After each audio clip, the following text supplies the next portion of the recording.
هو أنه البعض يجعل من الشهر فرد مسرح لاستعراض وإبراز عضلاته في جانب الأكل والمأكولات.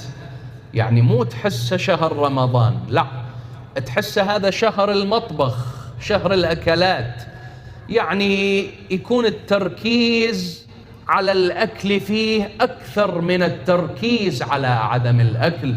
أنا مو أقول لك إنه الإسلام ضد أن يأكل الإنسان أكلة طيبة، لا، لكن الإسلام ضد أن يتحول الشهر إلى شهر استعراض للأكلات.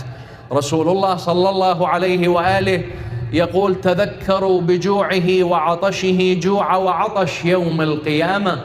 يعني احنا في شهر رمضان مدعوين إلى تخفيف الأكل، مو مدعوين إلى زيادة الأكل.